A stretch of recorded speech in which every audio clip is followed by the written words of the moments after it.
Welcome to Nightlight.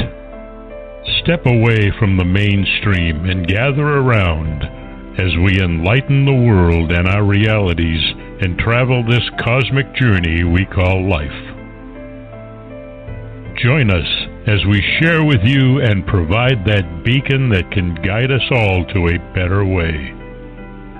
Explore with us as we examine a metaphysical montage of spiritual insights, covering everything from the mundane to the magical, UFOs to unicorns, and everything in between.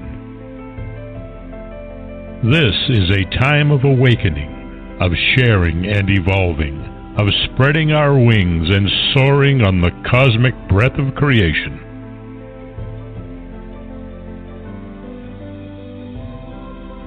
Come and join with other light-minded spirits as we weave our lights together to seek understanding, enlightenment, and, with a little luck, some wisdom.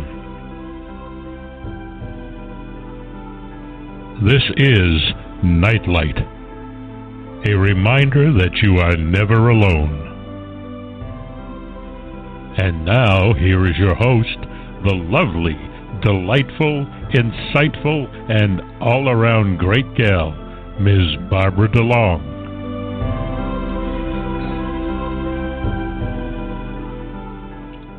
Evening, everybody, and again, my thanks to Ken Quiet Hawk for that amazing intro. You can find him and his wife at nativestorytellers.com, and they are an adventure within themselves. Want to welcome everybody to tonight's show. This is going to be a super show. I am so excited. We are going to be talking to Hillary Raimo, and she has a unique combination of life experiences that qualify her as an expert in following one's dreams. With a background in business psychology, real estate, and insurance, she's bridged the healing arts throughout her traditional training. As a Reiki Master in 2 modalities, a non-denominational ordained minister, author of 3 books, and longtime well-known alternative media radio host, she is also an award-winning photographer and artist. As her love for the creative process expanded over her years on the air, Hillary guided, mentored, and coached new radio voices as she helped people seeking to birth their voices and viewpoints into the world. She's led groups to Egypt and Sedona, as well as traveled the world photographing landscapes, her favorite being the old-growth forests in Ireland and British Columbia. And her book, The Hillary Raimo Show Transcripts, is a collection of timeless interviews that will not only open your mind, but it'll blow it as well. They are phenomenal. It's a phenomenal collection of information that, again, is timeless and applies to all of us. And it truly boggled my mind that she was able to, pull them together and make it as cohesive as she did. Welcome to the show, Hillary. Hi, Barbara. Thanks so much for having me. It's great to be here. Well, your book was such an exciting adventure for me. How did you? I mean, you've interviewed billions of people. How did you, pull it all down to 20? Well, that was not an easy job, let me tell you. It took me about a year to write this book. I had over 700 hours of airtime, 13 years of being on the air. I started in terrestrial radio in upstate New York on AM talk radio, eventually moved into online radio, and have been with Achieve since 2008. Going through all of my material and trying to decide how to put this book together was a great big deal. It took me a long time to go through my content, organize my content, because let's admit it, in the digital age, it's about keeping your files organized and all of this technical stuff, which is not necessarily my forte. But once I got all the material organized and went through everything, I had made the decision of making the intention of this book be about coming together with information that would have a hindsight value with what we're dealing with today on the collective platform. A lot of people are talking about very specific topics, and struggling with things and finding challenges along the way. And I felt like these topics had relevancy to what we're facing today. So I brought them forward again in print this time for readers to be able to go through the material slower, digest the material a little bit better instead of listening to live radio, because let's face it, when we're listening to live radio, we're listening to live radio. We may miss something, or, we're trying to keep up with the host and the guest and the conversation, the back and forth. It's a very different experience than it is to read it in print and be able to stop and maybe go research something and come back to it, or even just digest it. Because I'll be the first to admit there's a lot of really big information in this book. I cover a lot of topics over the years, and there was never really one specific angle of my show. I really tried to follow what was going on in the headlines and the current news, and tried to keep it relevant for people. But I also wanted to bring forward alternative information, because at the time, early, mid to late 2000s, we're looking at a progression or an evolution of information, and alternative media had become very big, and we had tons and tons of listeners, millions of listeners. Not just myself, but other hosts as well on different platforms. It was really well received by people because mainstream media had become so, I don't know what's the word. It's just one big production, and there's just a message that was always feeling like it was being shoved down your throat to believe. And when alternative media was born, certainly not in the 2000s. Alternative media goes back to the 60s and 70s. There's plenty of people who've been doing this kind of work for a long time. But it seemed to catch on in the digital age with the internet and all of that.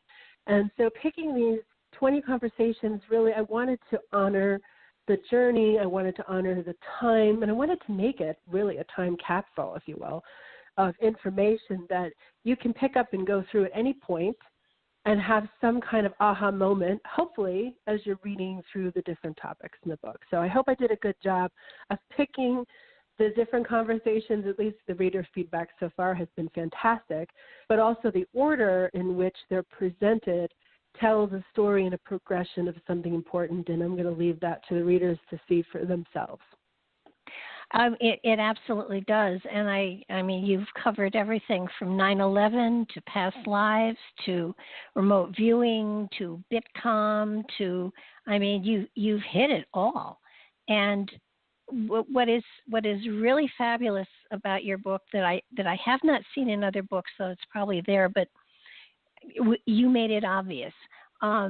Because these are transcripts of shows, you ask the author, what is your website? And in every one of these interviews that I read, I went immediately to that website to see if it was there, to see if the material was there, to see if it was up to date, and 99% of them are.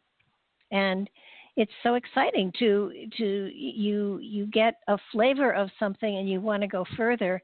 And I have to admit, I put your book down a lot to go read at the websites of the people that you were talking to. And a lot of the names I recognized, a lot of the philosophies I recognized. And so it was a very comfortable read for me, but I would imagine anybody could pick up this book. It's not a highly techie book, and it's not a mushy spiritual book.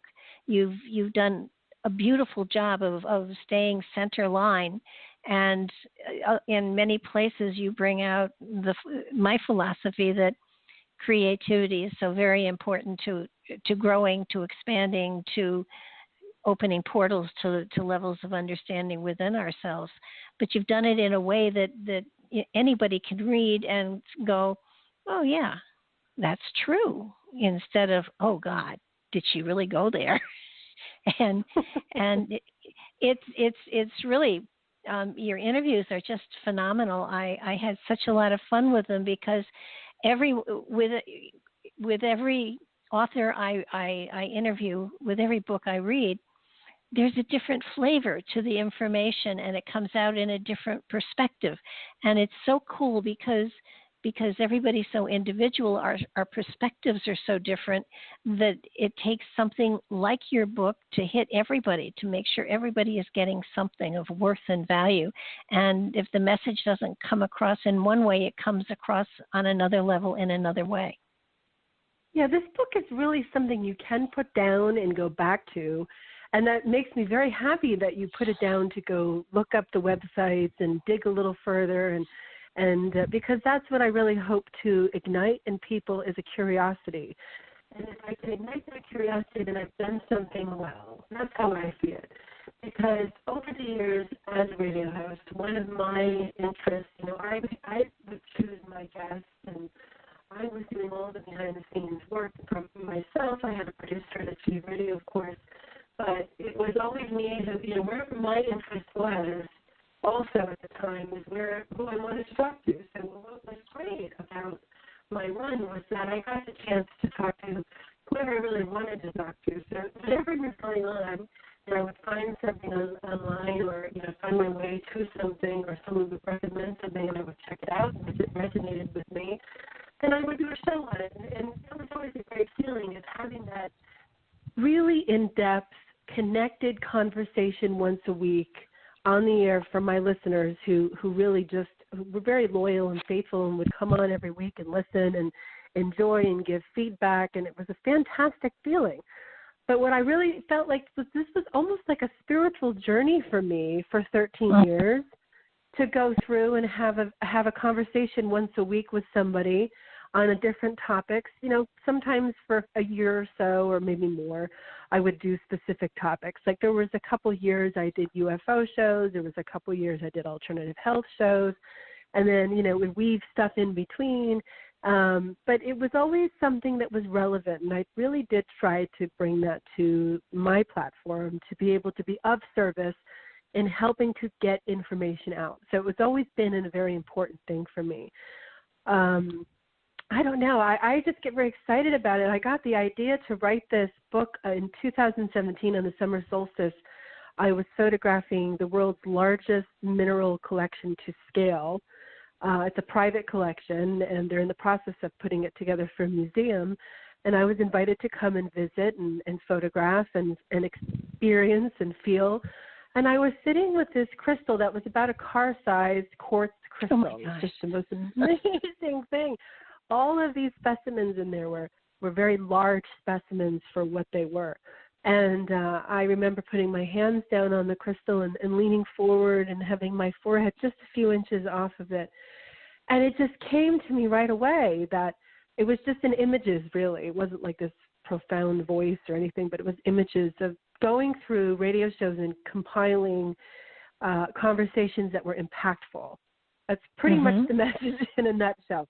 So I left. I finished. I was there for a few hours and just really absorbed the experience, and went back to New York and said to myself, gosh, I really have to do this, and started to realize just how much work it was going to be. But it all came to fruition, and the team came together to help me do it, and everything landed right.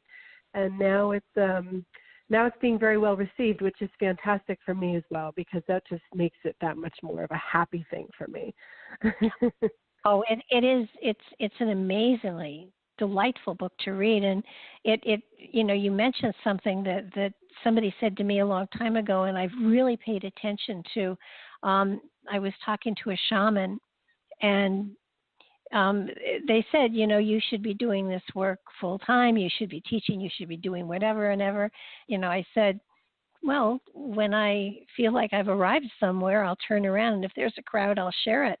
And he jumped on me so hard, not physically. He said, no, you don't understand. It isn't that you arrive that is your teaching tool. It is the journey. And so I'm very aware, as are you, I guess, that when you talk to someone else about a topic and other people are listening as well, it's your way of teaching without actually sitting in the classroom. And I sat in the classroom for 25 years. That's not fun. So, it's a way for people to actually learn without being taught. They absorb it. I agree with that. I agree. Yeah. definitely. I mean, if you go through each chapter, the person that I'm interviewing really is the one presenting the information. I'm just asking good questions. And so what's unique is you get that different perspective in each chapter by having a whole different conversation, whole different topic in each of these 20 conversations. And I would weave in, some of the spiritual stuff with some of the heavy technology stuff and some of the whistleblower stuff. And so that way people aren't feeling slimed by the time they're done with my book and, oh my gosh, the world is cracked open. But that's how I did my show.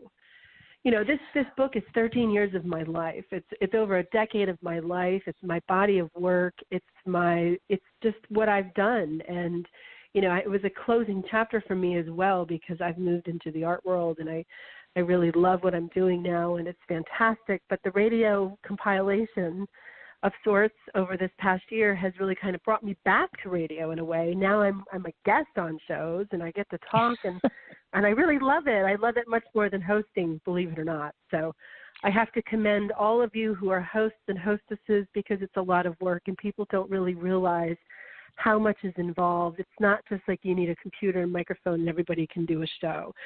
I got into it when you actually had to do proposals and you had to present an idea and you had to get approved for that through the network, and even alternative media had people who, you have to present an idea. You have to have a very concrete idea of what you wanted to do for a show, and you would either get the yes or no. So, now I think it's a little more easier for people, which is good, but I think we also have a lot more censorship that we're dealing with, and hopefully we'll get into that tonight as well, because I have felt very strongly that my book opens up a lot of questions, a lot more questions. So if you're reading it and you're going through it and you suddenly start to have all of these ideas pop into your head, that's exactly what would happen when we were talking. I never scripted any of my shows. My shows were always done organically. So whatever happened with the author, whatever the author would show up or the researcher or whoever I was interviewing at the time, whatever they were willing to show up and talk about, I could get a gist of, and then I would ask the questions accordingly. And I never really stuck to their publicist questions or anything like that because I didn't want to have a carbon copy show that everybody else had. I wanted to get inside of a person and really find out who they are, what makes them tick, and how their journey was to getting to where they are now and why and all of that good stuff. So I hope it made for good shows. I think it did, but it really was done in that formula. So I've enjoyed my run. Well, a fun thing would be to put them up on YouTube too, your interviews. I know. Well, I did have a radio show. I did have a radio channel on YouTube for a long time. But see, what happened is somebody stole all my work and put it on their channel.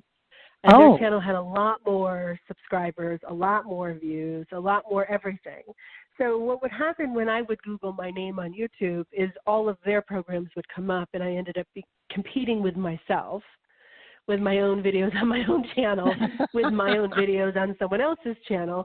And YouTube was really just it was just such a uncooperative platform to be able to fix that. So content ownership became a really big topic over a few years when you had some people who were creating fake channels and official fake channels, and that never happened to me, but my files were certainly taken without permission. Wow. And so people mostly don't notice or don't know that when that happens, the person who's creating the content, the originator, doesn't get paid for their material. It's kind of like, it's the same thing with music leases and movie rights and all that stuff. It's like the artist loses money because you aren't supporting the real artist. You're supporting someone who's taken that artist's material, and they get all the money. And the more views and the more subscribers that you have on YouTube means the more reach you have, the more money you make. And some people can make quite a bit of money on YouTube. I mean, we're talking quite a bit of money. And so when you deal with that, it's very difficult to overcome that. So what ended up happening is my channels didn't get as much traffic because of this. So what I did was I took most of them off. I took most of them down, but then I slowly have, started to put some back up, especially my interviews, especially recently.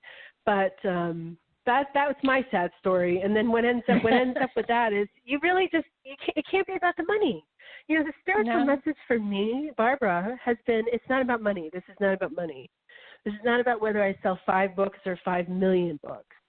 You know, I didn't go through a traditional publishing house. I could have, but I didn't. I started my own. And the reason I did that was because I didn't want to lose the rights to my material or my content. I didn't want to get paid $1 a copy. I needed to make a little bit more money because it's expensive to put together.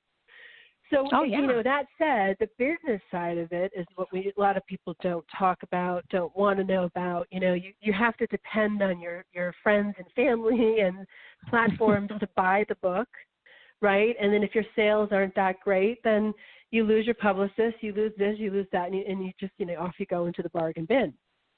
And I didn't want to take that journey. I don't want my book to be about that. How I see my book is, whoever's hands it finds itself into from here on out, it's meant to find its way too. So whoever finds their way to this book is really almost like a portal of sorts. I love that. It's, you know, you're meant to read the book when you pick that book up, and for some reason that information is meant to find its way to you. So that makes me sleep well at night, and then it's not about my royalty checks or how much money I'm making or not making. And that's been the spiritual message for me. Well, you know, the whole journey is a spiritual one for sure, and I feel the same way about it. The deck of cards I created is out of print, and yet now there's a huge demand for them, and people keep saying, "Well, why don't you have them printed again?" And the publisher said he would print them for me, I had to cough up $18,000, and then I had to store 3,000 decks of cards. And I just, my theory is, you know what? If people are meant to have the deck of cards, they'll find it, and it'll come to them. The graphics are on my website. They can always print the graphics out and make their own deck. There are lots of ways that if this is a deck that you really want to be working with, that you can make it happen. And I think that's more important. I think that it to me is more important that somebody struggles to find something than if they can just pick it up, buy it, and then walk away. So, well, you know, you and I don't do typical work in the world. Your website is fantastic. And so when people find their way to your website, they're finding their way to an amazing amount of material. And I feel the same way. And I think people who do spiritual work in the world, one way or the other. I have a very interesting background, like you said. You know, I have a business background, but I also have a healing arts background. So while I was doing business and real estate and insurance and all of that 9-to-5 stuff, I was also being certified in healing arts and had a very successful practice and taught students Reiki and all of that. So it was very balanced for me. I felt I had the doing and the being going. The male-female energies were very balanced for me. But I think when we have that path, it just puts everything into a different perspective. You know, if you're not working on a spiritual path, then things aren't the same as if you are. And it doesn't even matter what you're learning or what you're doing. We're so beyond labels at this point. We're so beyond, needing a teacher even, I feel. Because I think what's happened is we've evolved to the point where we can actually be our own teacher, our own sage, our own wise person, and we can find a lot of answers in our own stillness and meditation and of that sort, and then we can share that with other people in a different way now versus having to be the student all the time or having to be the neophyte and sitting on your knees and waiting for, the approval or the acknowledgement from your teacher. We need some other kind of model. Anyway, you're going to get me on a rant here because I'll step on the about. soapbox. I'll step right on the soapbox with you. I totally agree. I tell people that somebody once said, "What do your followers think of what you're doing?" And I looked at them and I said, "If anyone's following me, they're out of their mind because I don't know where I'm going." Well, can I say something to that? Can I say something to that, please? I don't mean to interrupt you, but it's so important because nowadays followers and likes and things of that sort, we're being very conditioned to be a race of people that are validated by social validation. And we have to be really careful not to fall into that trap. And it really is a trap. And it has to do with a whole way of just manipulating energy and all of that. And the good news is that you can get out of that, but you have to learn how to get out of that, or you have to wake up to the reality that it's even happening. And there's a lot of chapters in my book that speak to that in different ways. But one of the most important ones is the first one with David Icke, who I had the pleasure of interviewing 4 times early on in my radio career. And he does a lot of speaking about some very awful things going on in the world, lots of manipulative things, but he also does some talking about the higher spiritual aspects of reality and how we can use those in order to overcome challenges and sorts. So I don't know. I think we need to keep that all in check. What do you think? Oh yeah. And I think it takes courage to carve your own pathway and not follow another's. And lots of times people do this wobble of, well, is this my ego, or is this my journey? Is this my purpose? Is this my whatever? And basically I tell them, if you are joyful, not wallowing, but joyful and blissful, then you're on the right path. And I know the best description I have for people is that being on a spiritual pathway doesn't mean you step out of your physical reality. It means that you enrich your spiritual reality by another perspective, and that takes you from a black and white world to a technicolor world. And it absolutely does. It enhances everything inside of you. And the most important part of it is anybody can read the books and memorize phrases and passages. Anybody can do that. But if you take information in and make it your own and then live that philosophy, then you've got something. But just having the knowledge in your head doesn't get you there. Yeah. No, I mean, we can't dismiss completely the idea that knowledge and our elders and people have different life experience. So, sometimes we have to know when to listen. And one of the things I learned over the years of being on the air was how to listen. Mm-hmm. And the listening aspect is so important these days, because if you're not listening to what's going on around you, then you're kind of self-absorbed and you're just thinking about yourself and you're in your own space. I have found some of the most interesting synchronicities in my life through just being still and listening to what's going on around me and then speaking. And that has really guided me through a lot of situations, whether they've been challenging or not. And as an artist, I have to say that some of my best work has come out of the transmutation of challenging emotions, what we would consider bad or negative emotions, anger, sadness, grief, those kinds of things produce some of the most incredible transformational energies. And, as an artist, being able to put that onto a canvas or find that in a photograph or put that through, wordsmithing, I have to say that, it's not always about the fun, joyous things. We don't just experience one spectrum of emotions. We have to be able to navigate and be okay with the expression of all the different spectrums of emotions. And until we give ourselves permission to be okay with that, we often walk around in shame or guilt or feeling like we're doing something wrong or our life isn't right or we need to do this or that. And what we really need to do is just sit down and feel it. And you have to let it express itself, And if you don't do that, you just get all clogged up and you run around in circles and you sabotage the heck out of your life. And who wants to really live that way? I don't know. It serves a purpose, right? It serves a purpose, but at the end of the day, you have to sit down and face yourself. The Dalai Lama had a wonderful story. He was somebody was interviewing him, and they asked him who was his greatest teacher. And without hesitation, he said, I think it was Mao Zedong, and they said, why? And what? He forced you out of your temple. He forced you out of your country. He put you in exile. You live in poverty. How can that be your greatest teacher? And he said, it taught me forgiveness, love, compassion, insight. And when you stop and think about it that way, those times in your life when you go through the hardest times, the most difficult times, they are teaching experiences. And if you grow from them, it's wonderful. I think you grow from everything. I think that's why we're here. You know, we're here in this physical incarnation to be able to experience, right? Because every day, I mean, I've accomplished a lot. A lot of people can go out and accomplish things, and you do it, and you get it done, and you celebrate it, and then you still wake up the next day, and you're like, okay, now what? Are you just done? And you go back to, you know, cooking dinner and I don't know. I mean, what do you do?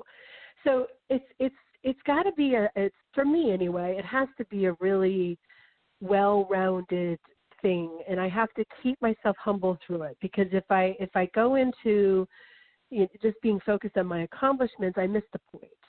Because it's not about your accomplishments. It's about the journey. It's about the experience. It's about being able, okay, so now what? Okay, God, Goddess, whatever you pray to, you have me here, and I've done this because I got the message. I followed the synchronicities. I did everything right. I went here. I went there. I did the prayers. I did it. I accomplished it. I wrote the book. Here it is. And then you're still sitting in the room, and you're still listening to the crickets outside, and you're still watching the sun come up the next day, and so accomplishment can't really be human purpose, I don't think. I think accomplishment is more about filling in the space while we're here, doing something to leave behind, because at the end of the day, we all go across that big rainbow bridge at the end, and we're not taking any of our accomplishments with us. We're taking maybe perhaps the life experience as wisdom. We're taking perhaps the heart energy, the combined experience that we hold in our body. You know, who knows really? But I think it's really important for people to remember to keep it in perspective. It's about friendship and love and feeling. Feeling is so important, and we really give it a bad rap, especially these days. You know, it's bad if you feel anger. It's bad if you feel depression. It's bad if you feel sad.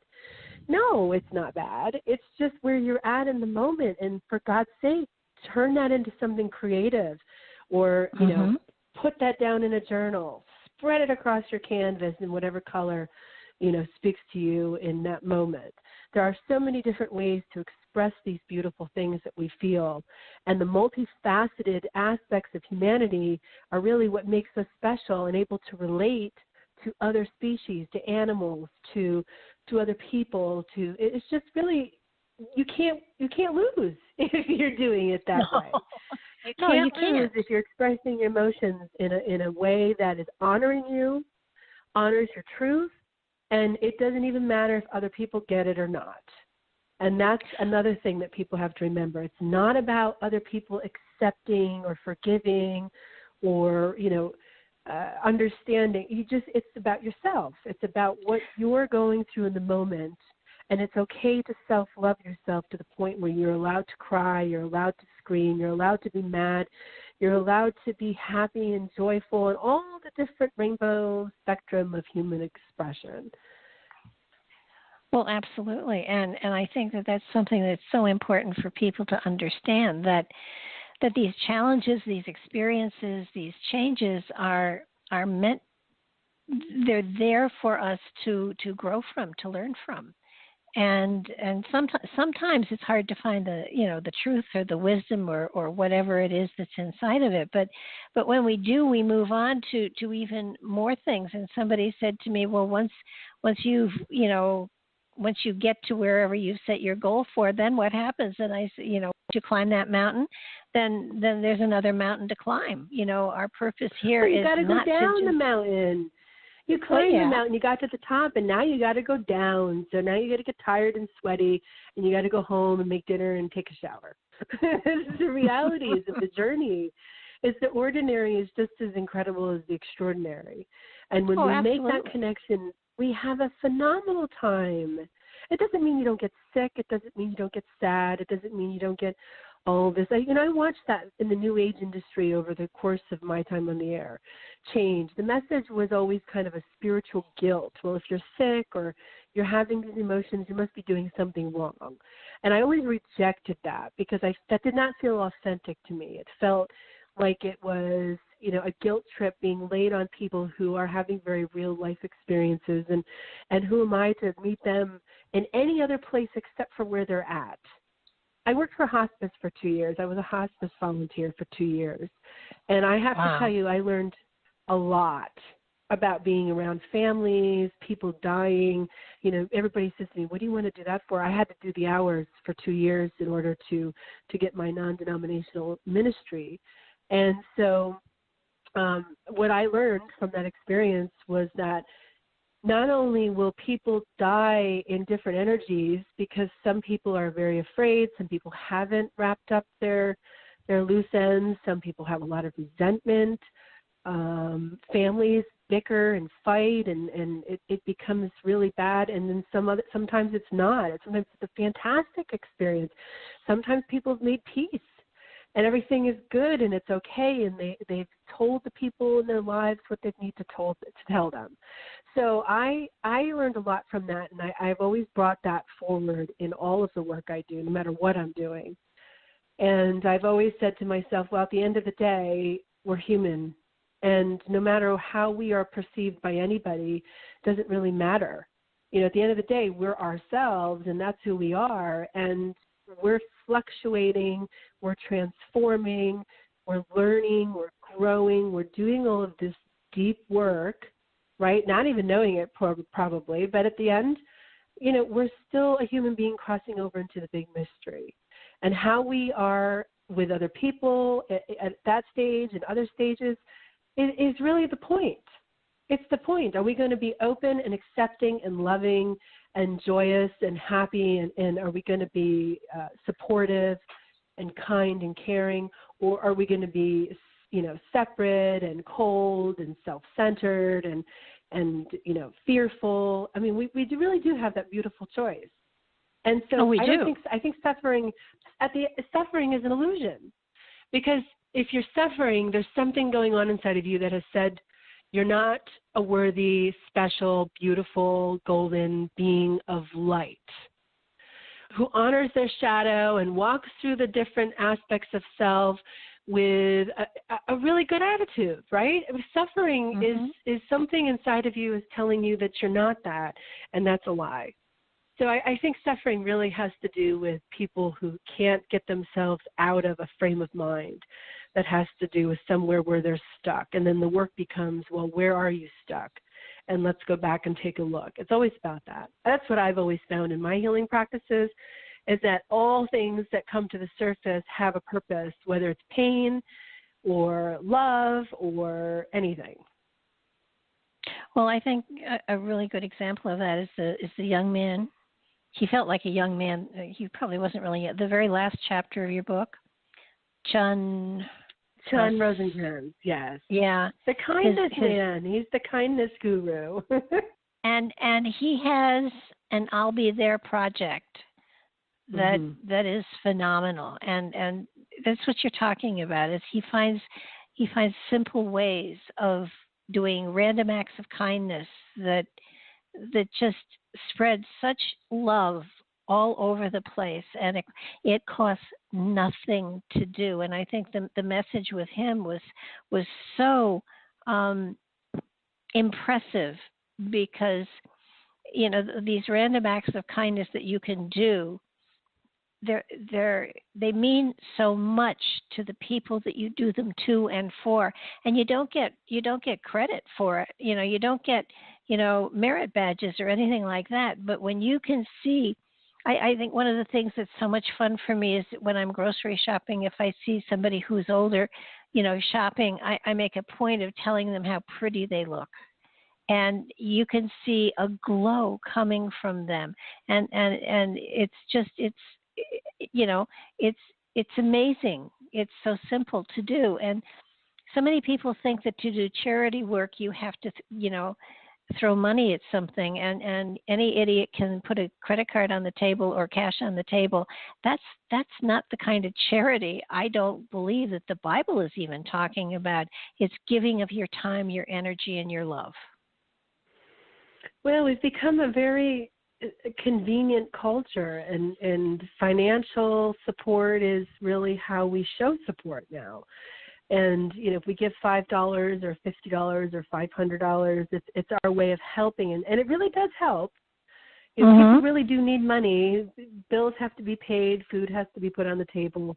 The reality is that, you know, the energy exchange might have been a basket of food hundreds of years ago, and now the energy exchange is money. And that's just the way our world is. And until it changes, we all have to keep the lights on, and we all have to keep gas in the car, and we all have to, keep our kids happy and safe. So I think that it's all in relative to where we're at, and it's all appreciative, but you're right, because there are things, and Chun does an incredible job. I was his first radio interview ever, which just makes me smile because I was so happy that I was the first person he ever got on the radio with.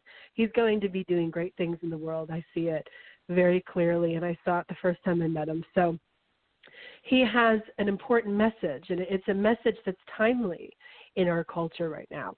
Our world is going through something. Our planet is going through something. Everybody's going through something, right? So we can take the microcosm of whatever we're going through personally, and then we can look at the macro out there, and we can probably find a tremendous amount of similarities in what we're experiencing with what's going on, whatever our attention is caught on.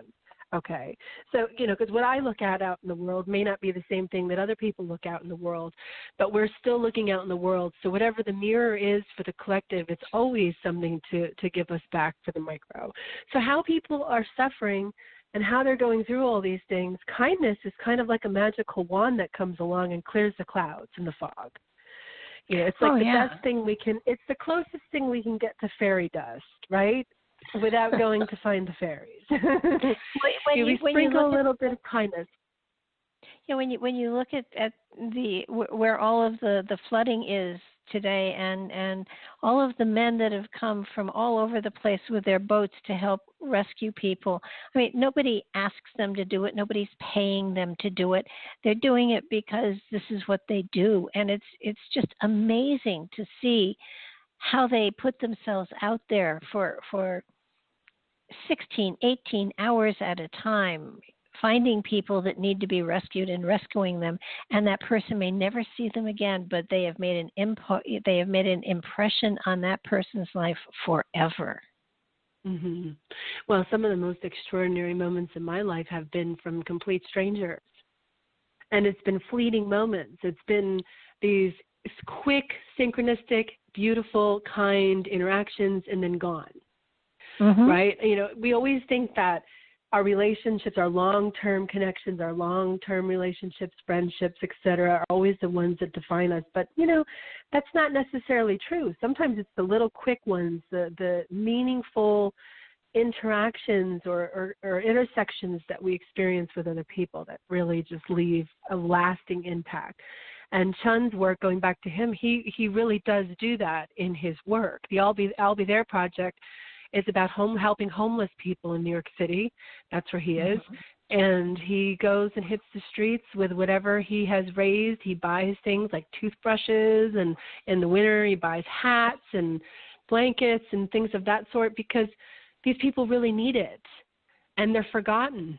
And people walk right by them every day and don't see them. And so for somebody, when they're seen, that's really when I think the magic happens. It's really easy to be ignored and passed by and not seen. But when somebody sees you, there's an instant reaction there. It's psychic, it's telepathic, it's intuitive, it's sensual, it's human. And that aspect is what makes us not robots.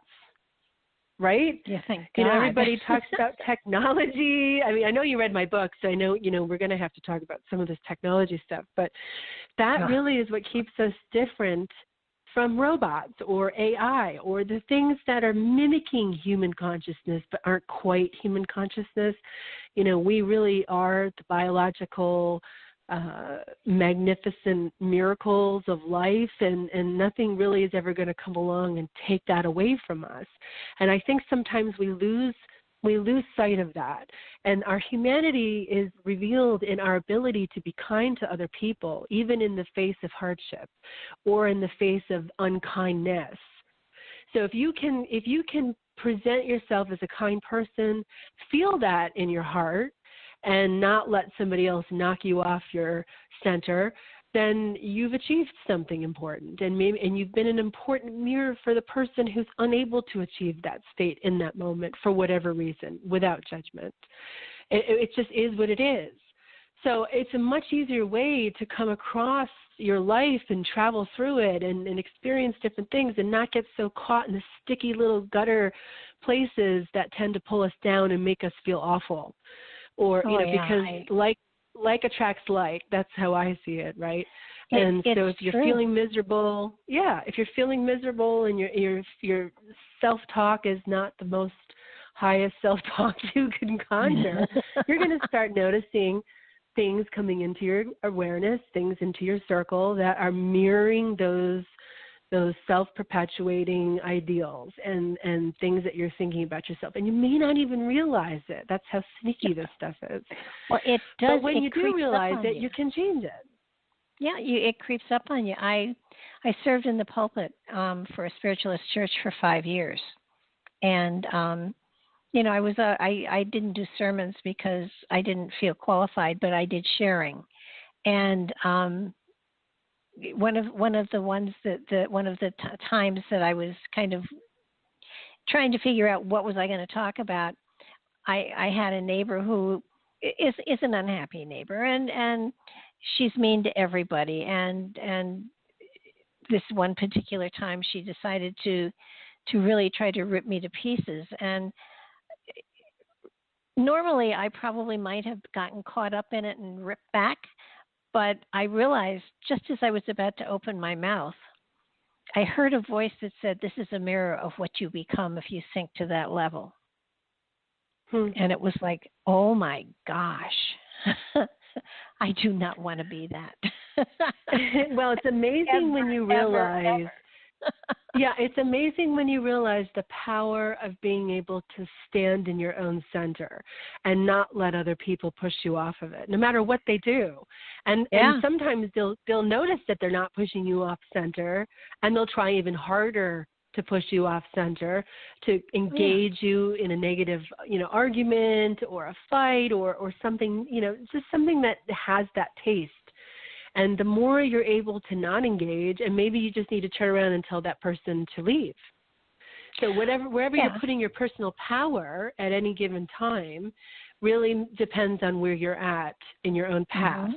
So, and no matter what you do, there's no right or wrong way of doing it. It's just literally where you're at. So if you turn around and engage, that's where you're at, right? Yeah. And that's your growth and your experience, and that's what you need to go through. That's your fertilizer. And if you are not able to be pulled into an altercation with somebody, well, kudos to you, because you've kind of graduated to the point where you don't have to engage in order to have that experience anymore. You've graduated into the next experience. Yeah. As I was walking away from that, I said to myself, oh, this is what the higher road feels like. Well, I don't know if it's higher or lower, because then that automatically gives the connotation that it's bad, it's better or worse. And we got to get away from that language.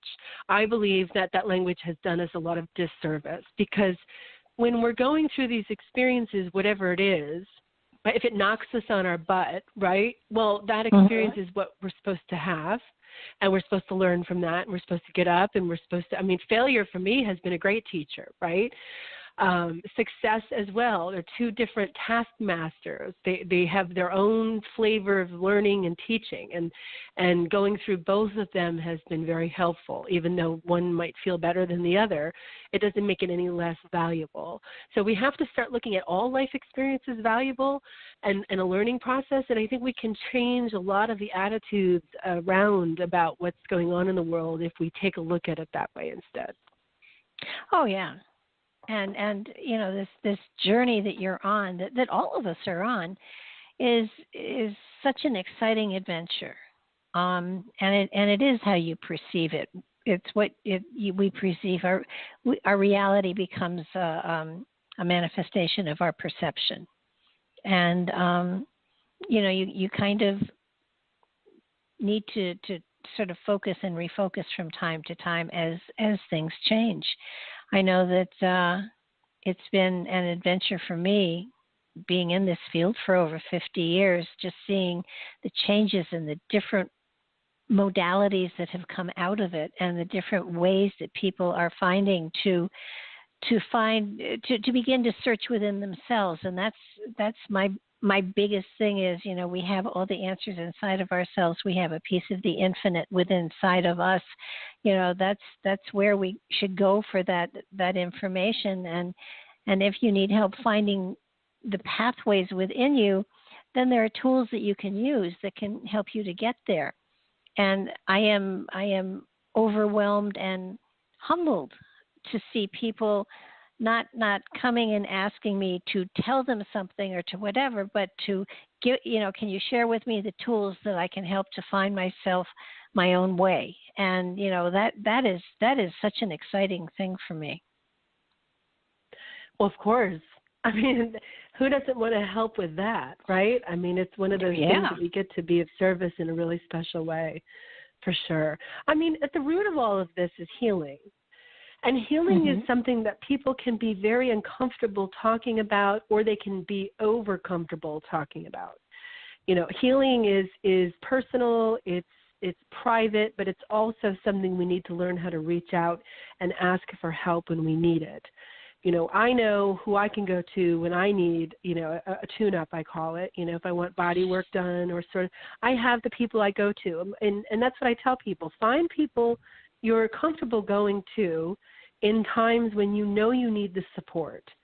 Because our families aren't always going to be able to provide it. Our friends aren't always going to be able to provide it. Our acquaintances won't always be able to provide it. Facebook doesn't always provide it, right?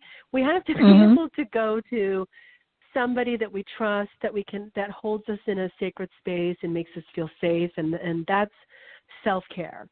Self-love and self-care are the two biggest things that anybody can do for themselves at any given time, especially when they feel in need. Oh, absolutely. No, it's the journey that humanity is on is a fascinating one, and it's fun to watch.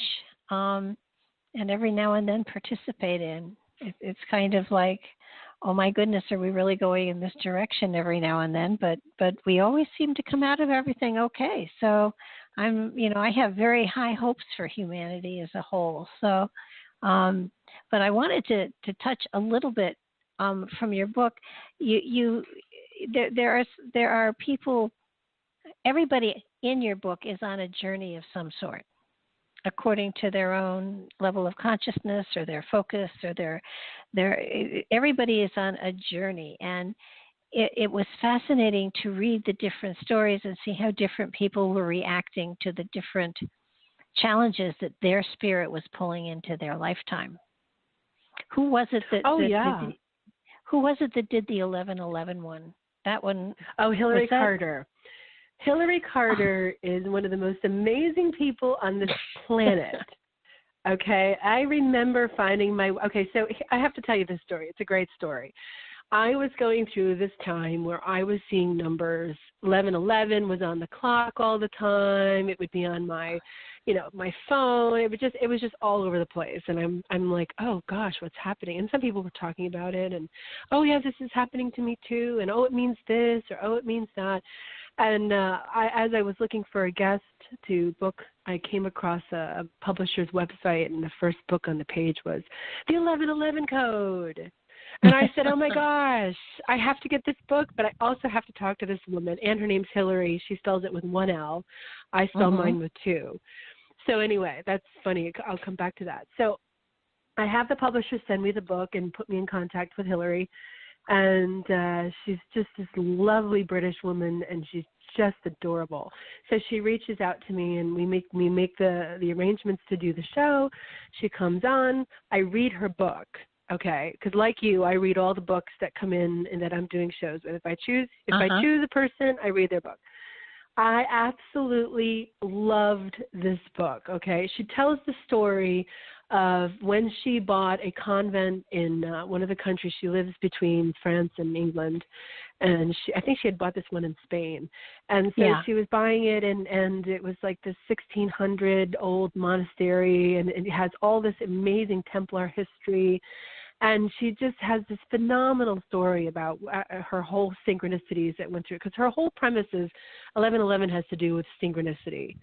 And it has to do with confirmation from a higher path of spirit or intelligence, an actual liquid-like intelligence, which I think is intuitive, goes through all of us and guides us in these different ways, and it actually connects us to the other realms. And if we're not paying attention to it, then it just kind of lingers and waits for us to pay attention. And when we do pay attention, it just gets stronger and stronger and happens more and more and more and more. And the more tapped in you are to it, the more powerful the synchronicities really are. And you can get to the point where you live your life connected to that. And so Hillary tells this amazing story of how she follows the numbers. She even followed the numbers to buy this convent, this monastery, excuse me. And then she goes through all of this stuff. So our first show together was fantastic, because I had read her book. She was a great guest. She was very talkative. It just made the hour go by very quickly. And then I ended up meeting her in France when I was there doing an artist residency. Her and I went to see the Lascaux Caves together. Along with the other artists, I was spending the 2 weeks there, or 3 weeks there, and Robert Bouval, who is the founder of the Orion Theory. We all met and we went to see the Lascaux Caves together. What a phenomenal experience. And then afterwards, we all had this incredible conversations about life and cosmos, and just an amazing, amazing time. And I recently saw her this past spring again in London. I was doing a trip with women to see the ancient sites of Avalon. And her and I went to the British Museum together to take a look at these old orb balls that were found in Ireland, Scotland, upper UK area. What a phenomenal time we have. We just have the greatest adventures. We follow the numbers. She really lives her life according to how she wrote her books. I think she's done 4 books at this point now. But anyway, One of my absolute favorite all-time people. Well, her story was amazing, and I love the fact that she bought 2 monasteries, and the second one she was sure was going to be glorious or whatever, and it turned out to not be so. And it was an awful experience. She couldn't get anything done in that building at all. So this is a perfect example of what we were just talking about, because she was her head just brick walls, all these blocks kept coming up, all these challenges. And she finally realized, long story short, that this particular location had actually housed some old Templar scrolls, and they were still buried on the property. And so she ended up letting go of the property, and she ended up walking away from that particular place because the spirits of the place just would not let her turn it into a yoga studio. I mean, it was just no. It was just no. But it was interesting because the numbers had led her there, right? So she's following her intuition. She's following the numbers. She's doing what she does. She's living. She's walking the talk. And she doesn't understand why it's not working. What an incredible metaphor for other people. Well, I followed the numbers and I followed the signs and I'm supposed to be doing this, but nothing's going right. So I think we have to let go of the assumption that just because we're following the numbers, things are going to go right. They might lead us into some adventures that don't go right, but there's a reason. She did also, though, discover some past lives in which she had been there, and so there was an enlightening. That was the point. Yeah, that was the point. She needed to go through that. Right. She needed to go through that in order to unearth and dig up those things within herself. See, that was what the synchronicity was leading her to. It wasn't necessarily like, oh, yeah, this is going to be a great business. You're going to have people flying in from all over the world. You're going to make $1 million. This wasn't about a yoga studio. This was about her higher purpose journey and how she had to let go of some of the more superficial things that we think we're here for, right? Our accomplishments. And she had to realize that what really was going on was that the real life journey was the connections and the revelations that she had through it all that revealed her past life connections and very important things that she had to go through. Well, interesting too that she saw a monk burying scrolls and locking them with a spell of some sort, and in many ways she was unlocking wisdom within herself, so that what had been hidden was no longer hidden from her. Isn't that a beautiful thing? It's Absolutely. just a beautiful thing. It's just a beautiful thing. It's like it just sums up the entire healing process. You know, it's like if America could heal, what would that look like? If America was an entity, right, an archetypal entity that lived in the etheric world, what would it look like, and what would it take for that to heal? Good question. I hope no someone answer. out there is listening and they're going, wow, well, I have some thoughts on that. In fact, in the book, there's a chapter by Angela Kaufman, Healing the American Shadow. And at the time when we did the show, I had read an article during the campaign, presidential campaigns, and her article just hit me right in the face. I read it. It was like smack. I was like, I need to talk to this woman. And that's really how it happened. And she actually lives local, so I was able to contact her, and we arranged to do a show. And the show was fantastic. It was so phenomenal. That's one of the reasons why I picked it to be in the book, because it was so relevant. You know, I saw something happening as we were all moving into this political psycho world that we're in right now. And I was just like, you know, somebody has to give somebody a different perspective on this. And that's what Angela did. She gave a different perspective on how to see the chaos of what was going on around us in a much different light. Like, what did Donald Trump really represent? What did Hillary Clinton really represent? Well, they represented an archetypal male energy and an archetypal female energy. And the way that we needed to see that was all, of course, individual. Of course, we're going to see it in our own filters, right? But on a bigger picture, we can really take a look at that in a different perspective and see it through different eyes. And Angela offered a different way to see that. And she challenged listeners to go inside and say, well, what does Donald Trump really represent to you? What does he trigger? What victimization does he trigger? Does he trigger that? Does he trigger your healing process? Does he trigger something that happened to you 10, 20 years ago? Does he trigger that one person you can't stand in your life that you reminds of that person? So it was a really interesting way to process the collective happenings that were going on all around us and still continue to this day, really, and bring it to the surface as a different perspective, as a healing perspective. Well, what does Donald Trump bring to the table? A tremendous amount of healing for our planet, period. No matter how you look at it, he brings a tremendous amount of healing to the planet. Is he as bad as they make him out to be now? I don't know, because I think we're so manipulated and so overwhelmed with so much information and headlines and news and opinions and perspective. It's just 24/7 nonstop. And when you're exposed to that kind of nonstop 24/7, you start to break down and start to believe things. If someone's telling you the same story over and over and over and over and over and over again, you start to believe it, whether it's true or not. It could be a complete lie. And just because you've heard it over and over and over again, you believe it is truth. It's just unfortunate that we're like that, but propaganda works like that. So we have to be careful. We have to be careful.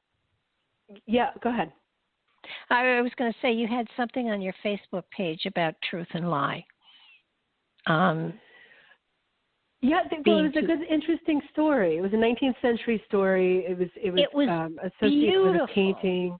I can't take credit for it, but it was something that I had found somewhere else and reposted. But it was an interesting concept of how truth and lie can get distorted, and how people really don't want the truth. People don't really want to know what's going on. They just want to know everything's okay, and they would like to have an opinion, and they'd like that opinion to be heard and maybe known, or at least acknowledged, right? But it doesn't necessarily mean that opinion is right. And your opinions are your opinions, but they're not necessarily correct, or they don't have all the information. I love the fact that the naked truth hid and didn't want to be seen, and lies went around in the clothing of truth.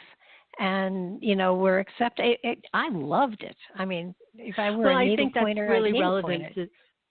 I think it's really a very good example of what's happening now. What we're looking at now, see, I'm of the belief, because I've been doing this research work for a long time, through 9/11, through the birth of Bitcoin, through the birth of social media. Facebook was relatively new. We have to remember it hasn't been around for too long. It was relatively new about a decade ago, right? So, we're going through this digital age where we are transitioning from FaceTime, face-to-face time, to virtual time. And in the transition from face-to-face time to virtual time, we begin to, imagine some things that perhaps aren't as based in reality as face-to-face time. So we have to be careful with the concept and the theory versus the reality. I mean, just because somebody posts it on their social media platforms doesn't mean you're seeing the whole picture. I mean, it's like everybody has come to a kind of weird conclusion where, they can determine someone's mental health or mental state or what's going on in their lives based on what they post on Twitter or Facebook or Instagram. You have to be really careful with that, because we have to remember that life is not just pictures. Life is not just fancy posts or quotes or things, clever things that you can put on for other people to like. I mean, my social media platform, I keep very, I keep aligned with whatever's going on with my work. It really is a business kind of platform for me. It's about promoting my stuff. It's about talking about things that I'm going to be talking about. So I use it for a very distinct reason. I don't use it to post what I'm eating or who's coming over for the day or what's going on in certain things. I try to post beauty and interesting, intriguing things and make it a nice contribution to the landfill, I guess. But we have to remember, we have to really remember that we cannot profile people according to their virtual life or their virtual ways of expressing themselves.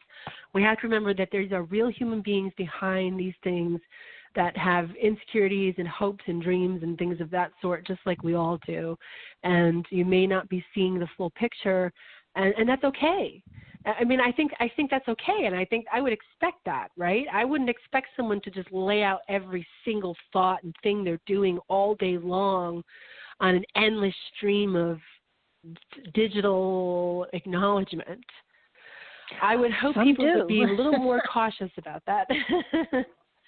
Well, some actually do. I am told. I am not one of. I don't do tweeting, so.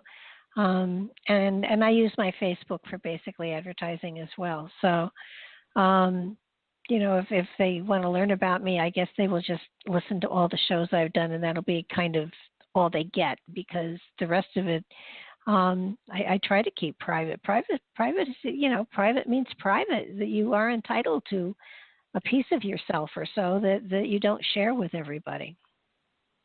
Yeah, but I don't think that everybody really respects that.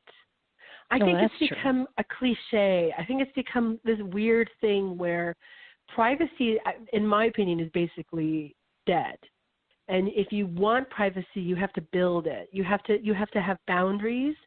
You have to respect those boundaries. You have to, acknowledge when people don't respect those boundaries, and you have to deal with that. There's a lot of times where I've had people kind of intrude into my life with a text or a message, and I haven't gone to them to talk to them about something, so I feel kind of like it's an intrusion. And the first thing I'll do is, say to them kindly and with respect, that not right now. Mm-hmm. And, they're either going to take offense to that and get mad and run off and feel and suffer, or they're going to be like, okay, and they'll be fine and go on with their life, right? Either way, it is not my problem, because if I have boundaries and I stick to those boundaries and the person has a reaction to those boundaries, that is their problem. It's the same thing if I go and try to cross somebody's boundaries and they get mad at me because I've crossed their boundaries. Well, I'm the perpetrator of crossing the boundary, right? So therefore, I deserve to be kind of pushed back and told no. And and you should be humble in that. You should be able to say, okay, I can respect and honor that and walk away and not lose one been asleep over it, because people need to have their own ways of expressing themselves and doing things and how they live, and privacy, I think, is important. And I think it's respectful, especially if you have children or your family. You don't need to put everything all over the place. And God knows who takes those pictures off. You hear all kinds of stories of people invading into social media, taking pictures, creating fake things here and there, and exploiting it and all this stuff. Why do you need to put yourself into all of that, or put your kids through that, or anything like that? How dare they, really? And if anybody gives any kind of garbage about that, then shame on them. I agree with you wholeheartedly. I wanted to ask about, you've led groups to Egypt and Sedona. Now, I've been to Sedona. I've not been to Egypt, but I've done remote viewing to Egypt. So, what were the focuses of these groups that you were taking? Well, I did a couple groups in the mid-2000s, and I did one group to Sedona. And the group that I did to Sedona, it was focused on Egypt, believe it or not, in Sedona, because there is a couple sites in Egypt that look very similar to the Red Rock, Sedona area. So what we were focusing on was bridging the energies between the Sedona sites and the Egypt sites. So the people that came with us to Sedona, we were going to the vortexes, we were doing meditation. We had an incredible guide in Sedona, and he was taking us to different locations, way off the path. We went to a couple caves. We really had a phenomenal time. And then some of those people came to Egypt with us, and we walked through all the typical sites that everybody would see on a typical tour. But we also went to different places and had private time in a lot of areas where people don't normally have. So we were able to do the same kind of meditation, the same kind of bridging, and this was all kind of before 2012. So we were working on building up the energies to the 2012 era. I was also doing a lot of shows with Barbara Hand-Clow at the time. Her and I did 9 shows over 9 years. And the 9 years that we were doing the shows together were all based on her astrology. She does this incredible job of bridging the micro and the macro with the personal and the collective, and what's going on in the world and how it relates to the astrology and all of this Mayan calendar stuff. So we were working on bridging all of that together, and we went to these sacred sites because, well, I was called to go, and the people showed up for the trip. And usually if the people show up for the trip, you can do the trip, right? So if you're meant to go, the people will show up on the trip. And we had a great group of people. I first went to Egypt on someone else's group. We had about 30 women. It wasn't just a women's kind of trip, but it just happened to be 30 women. And it was a really incredible time, because at that point in my life, I had to work really hard to pay for it. I had to really set the intention. And so it was an accomplishment for me to be able to make the money to go and to show up and do it all. And I had to get an extra job at the time so I could pay for it. But that's what I wanted to do. So I did it and got there, and the luxury aspect of that trip was really incredible. And I always feel very strongly that if you're going to go to Egypt, you should really do Egypt right. Because if you're doing Egypt in a cheaper way, excuse me, where you cut corners, you're not really getting the full impact of the energy. So I really liked the group that took us. The second time, I took my own group, and then the third time I went by myself. Goodness. Well, then you've definitely done it right, I would think. I know that I had a group. We worked with Bob Brown, and we did remote viewing on some of the sites that are there, and it was quite an experience. It's the remote viewing is still on my website, and I'm going to continue it on. Probably later this year, I'll pick it up again. We did it with a group of people that were. It was all internet, so that I would gather the energies together, and as one we would go out of body and we would do remote viewing, and it was very magical, and the energies there are phenomenal, and I truly believe that there's a lot more to come out of especially the Giza Plateau. So it's going to be interesting to see what happens with that. I know you're planning something with Maria Wheatley, and she is an amazing lady with her dowsing and her energetics. And want to talk a little bit about what you're going to be doing with her? Sure. We have, I'm sorry, I have my, my voice just caught. We have a really fantastic tour coming up next year.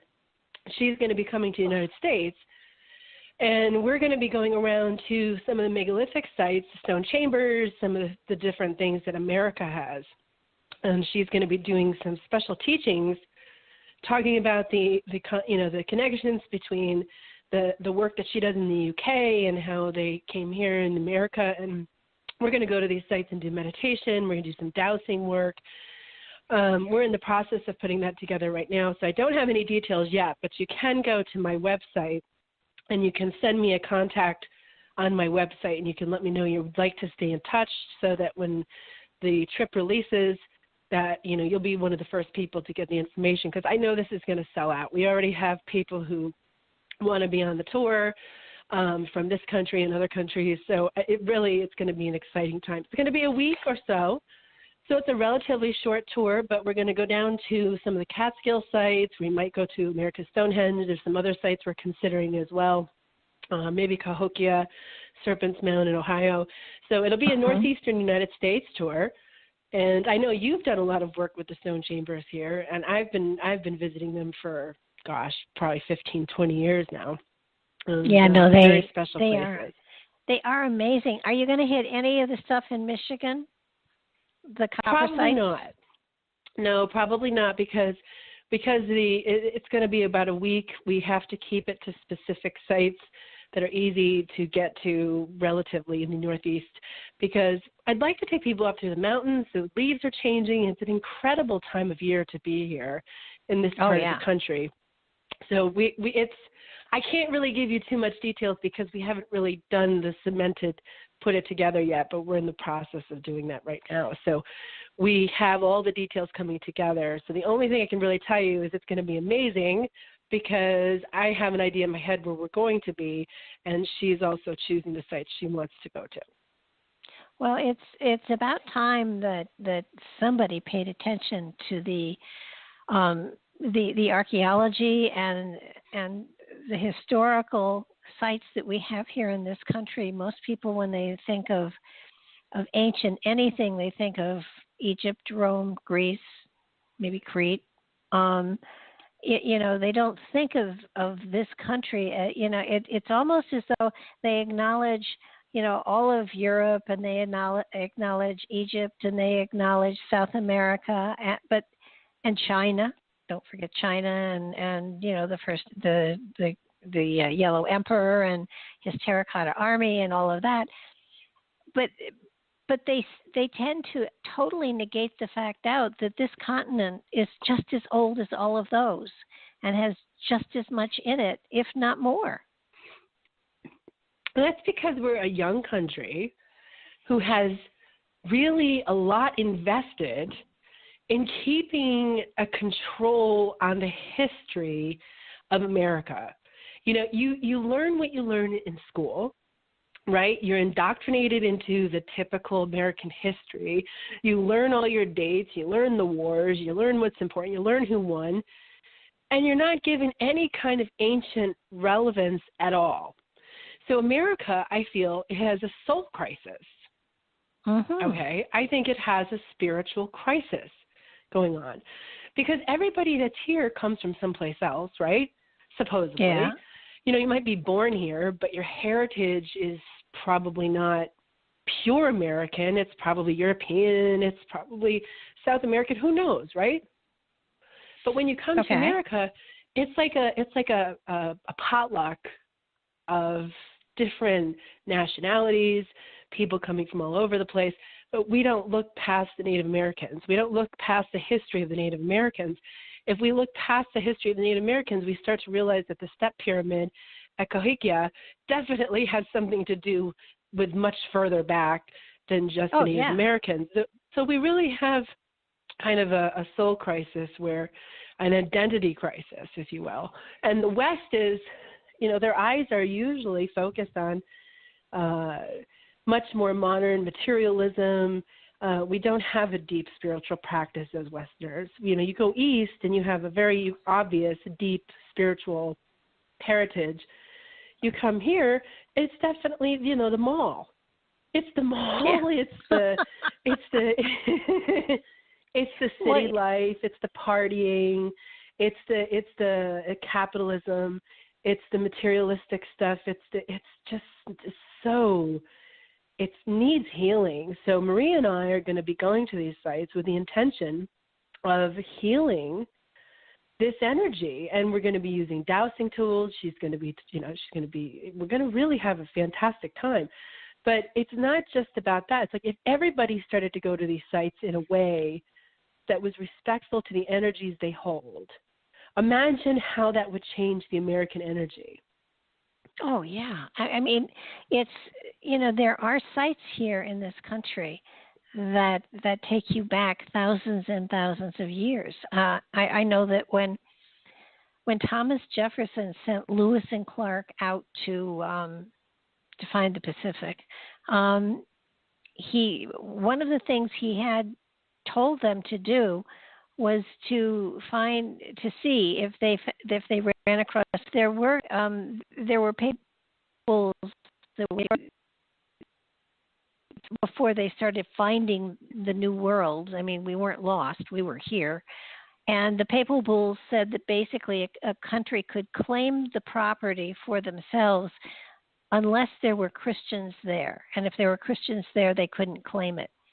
And so Thomas Jefferson had sent Lewis and Clark out with a code in which to communicate to him whether or not they were finding any of these Celtic Indians, and they did find them, because that would mean that the Celts were here before Columbus claimed this land. So therefore, that would make our buying ourselves or declaring ourselves free from Great Britain a moot point, because Britain didn't own us. So I think the whole way it happened was completely inappropriate. Let's just be real. Okay, so I mean, it's like you have this. We don't really know the real story. We've all been taught the story that they want us to know, right? So we've had to look to alternative information to be able to free our mind in order to understand what really happened. Like if you talk about the giants, which is something Maria is very well known for, you talk about the giants being here, well, then you're going even further back. The Indians here even especially in the Northeast, have legends of working with the red-headed people. The stone chambers in the northeastern United States, as you know, is very similar to the construction in the Orkney Islands in Scotland. So you have this broad reach of different cultures. I mean, look at the pyramid cultures. The pyramids are all over this planet, and we still can't get it straight that there was a pyramid culture that was global, and why these pyramids are on these specific lines around the planet, and what they really are for. Nobody can agree on it. Everybody writes a different book on it. Everybody goes to a conference and hears 10 different theories on what they think it might be. And we still don't agree on what it was. But the fact is they're still here. And I'm sure there's still many, many more we haven't discovered yet. And there's so many that haven't even been unearthed. We can see them from, different ways of imaging, but we haven't actually gone in yet. China has a whole bunch. They won't even excavate them. You come here, and Cahokia is clearly a step pyramid. Clearly, you can look at images and make that conclusion, and they won't excavate it. Monk's Mound is a step pyramid as well. If they excavate it, Barbara, what happens is you change history immediately. Yes. And everything that everyone has learned and studied and gotten their PhDs for is null and void. Well, look at the Iroquois Nation. I mean, they encompassed, from here down into Mexico and further. I mean, they were huge. And, these weren't just little hunters-gatherers. These were huge cultures. And it's ignored. It's totally ignored. And it's funny because they tell stories about how in Egypt early on, they were literally using mummies as fuel for their trains and stuff like that, because they weren't thinking anything as far as, history or anything like that. They were just burning them in their locomotives. And when they started to put the railroad out to the west, and even in the 1800s especially, they were digging up graveyards of mass graveyards of wars and conflicts and lots of giants and all sorts of other stuff. I mean, what we've dug up here in this country has totally been ignored. If you look at the reports, especially from the 1800s, on giants and bones and stuff like that being discovered, I mean, it's overwhelming the amount of material that we have ignored, or just, they've unearthed these huge bones and they've said, oh, look, I can put this skull over my skull. Isn't that cool? I'm taking it home. And that's what they did. They most of this stuff hasn't been preserved, and that which was sent to the Smithsonian, a lot of it has been destroyed.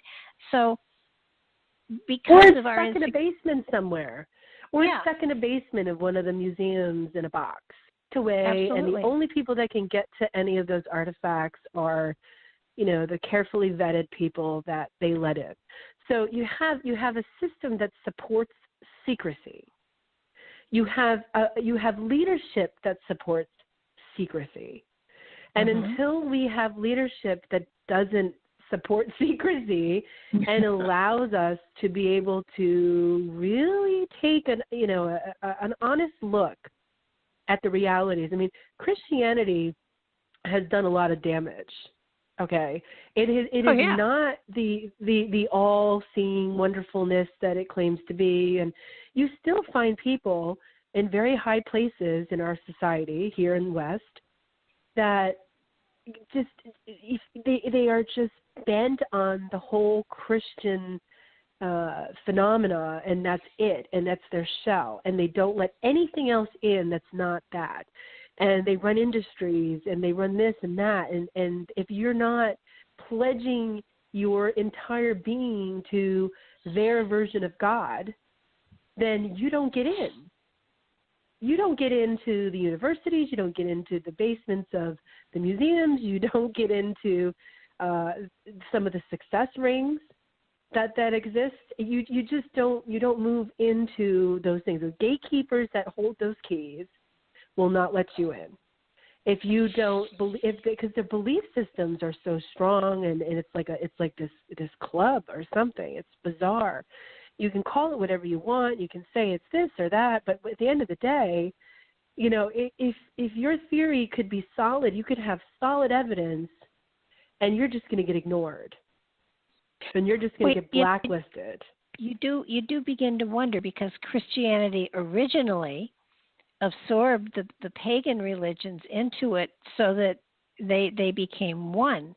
And when you look at down in the Haitians, they've taken Christianity and absorbed it into their way of life, so that the saints and all of the major figures are also their gods and goddesses. And yet, when Christianity hit the shores here, it was my way or the highway. They didn't care to learn about the ways of the Indians they were in such harmony with the earth. There was so much wonderful material that they could have shared that would have enhanced the element of Christianity, instead of shutting those doors and saying, no, this is it, this is what Rome says, or this is what the Pope says, or whatever. It's kind of like the religion, when it hit this particular continent, did not allow for anything different or expansive or enhancing. And it made us a culture that is really kind of closed in many ways. I mean, today spirituality is definitely opening the doors, and just you can be spiritual and be religious at the same time. There's nothing that says you have to be one or the other. And when you put the two together, you have something you can work with. But it feels to me, it really feels to me as though at some point in time they stopped embracing and started to shut out, and that was a bad thing for us as a culture. Well, we have to remember the secret society element in all this. Okay, so I'm a realist to some degree. I know that there are certain influences behind the scenes that are very real, and they were very instrumental in our beginnings. So, when they're coming over here, they're not merging with paganism. They're not merging with the earth-centered, the belief systems. They're literally building their churches on top of the holy sites to the people who were worshiping the land and had the power spots. And so, if you go through Mexico, I don't know pretty much any pyramid site that doesn't have some kind of church structure either on top of it or as close to it as you can get. In fact, in Mexico City, there's one, the cathedral is built right on top of the top of the pyramid. It's underground, of course, but the cathedral. And so I don't see that as emerging. I see that as a takeover, as a way to really say, okay, I'm going to now channel all that energy into this. So what they did was they decided that this was how they were going to persuade the locals, the indigenous people, to give up their beliefs and to come over to Christianity so they could buy the land, right? Because you said they can't go in there unless there's Christians, and so conversion is a major goal. And you're going to convert somebody as much as you can in order to do that, right? So their first goal was to say, no, my God is better than your God, and you should come over on this side. And so the ones that didn't were, of course, punished in ways, and the ones that did were secretly praying to the earth, and then, to survive, knowing that they had to give some kind of homage to this new white person coming in and all this. So that we have all this karma, right? Okay, so America has this really deep karma. It's dominating, it's intrusive, it's disrespectful. There was death, okay? I mean, we came over. White people came over to this country. Maybe there was white redheaded people here, right? There was a certain culture that came over here and just dominated everything and then built a country out of that. And so you're built on a deck of cards, right? So if you don't go back to the roots of that and do some healing work on that, it's just like a person who tries to ignore their trauma in their life and doesn't go back and deal with the roots. They're never really that successful, or they always have some kind of issues, and they always end up going through the same things over and over, right? The healing process itself. Well, we can apply that to the state of the country. And we don't like things now. We're so upset about this and that and all this other stuff going on, but we're missing the point. We're missing the point. The point is that the healing needs to take place in order for us to be able to, and the healing does not have to be any one way. If the healing has to be Christian for you because you're Christian, so be it. If a healing has to be shamanic for somebody because they believe in shamanism, so be it. We don't have a right else how to experience God. And we've gotten so off the path of that we just say, no, if you don't believe what I believe, then, oh my gosh, you're a horrible person. I mean, I think it's the most ass-backward thing I've ever heard in my life.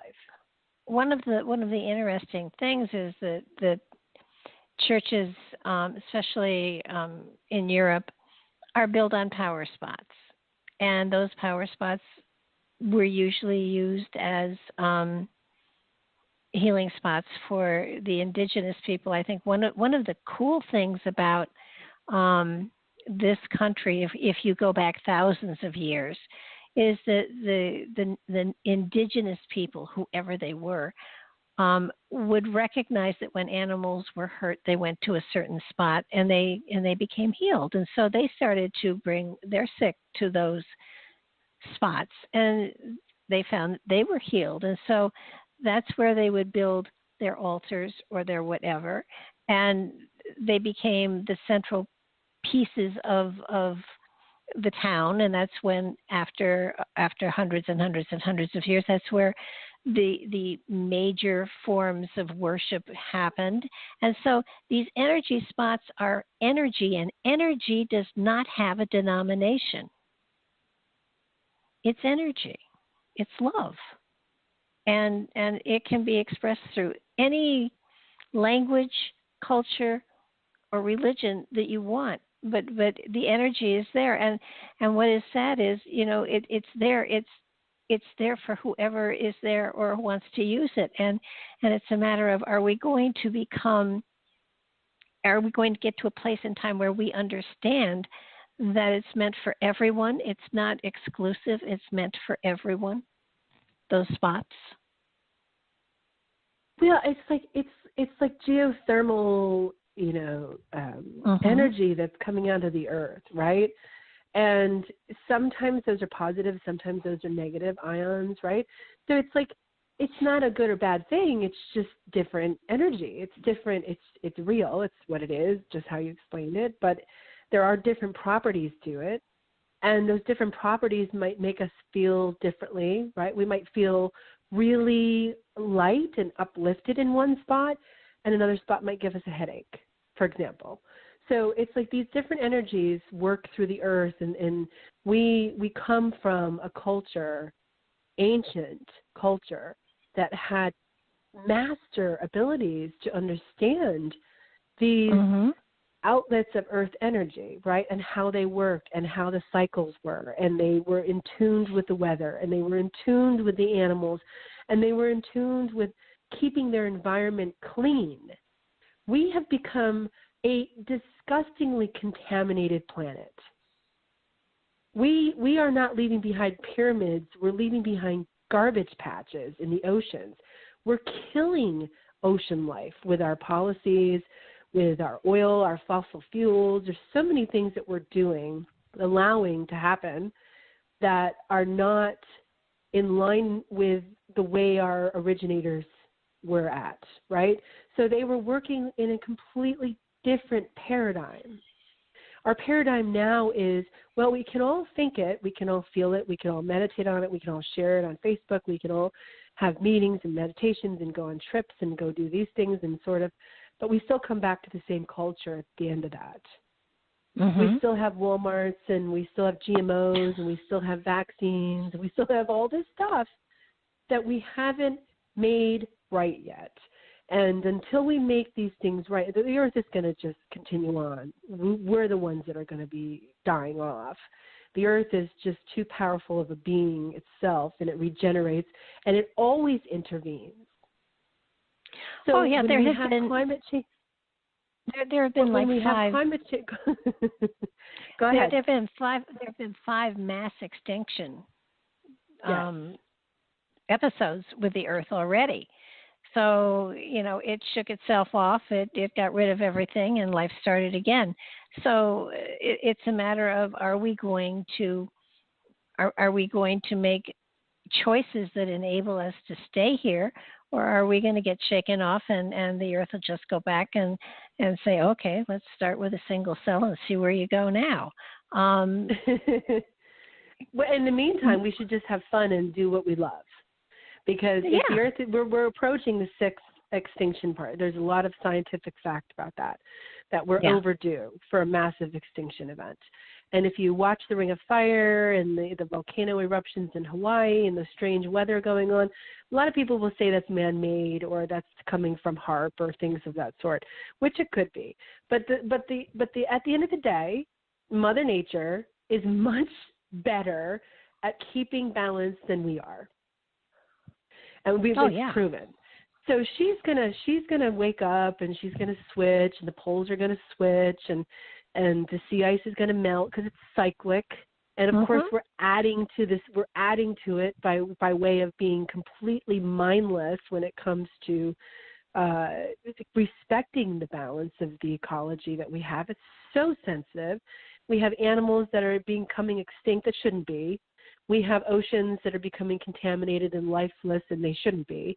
But at the end of this cycle, everything switches and rejuvenates, and she's not on our time frame.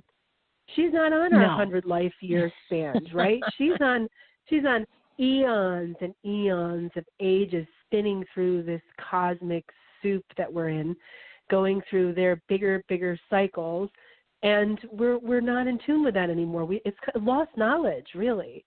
The way that our ancient cultures existed with the stars and the planets and acknowledgement of life on other places and here, we don't have that same kind of thing. We've gone from praying in temples, building pyramids, to building Walmarts.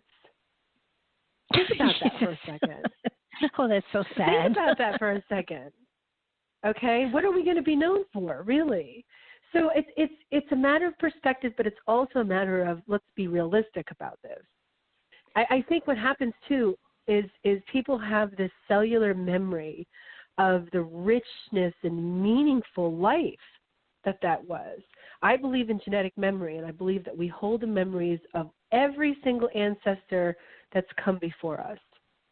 And wherever we're at, and our kids will carry ours, and the genetic memories can come out in very, very specific ways. It's almost like a psychic architecture, and it's a phenomenal human ability to be able to tap into that and to bring that forward. And regression can help that, meditation helps that, all kinds of things help that. Synchronicity helps it. You know, if you're open to it, you can find your way to these memories. And what happens is we feel this depth, and it doesn't match what we have in our life. We don't have that depth.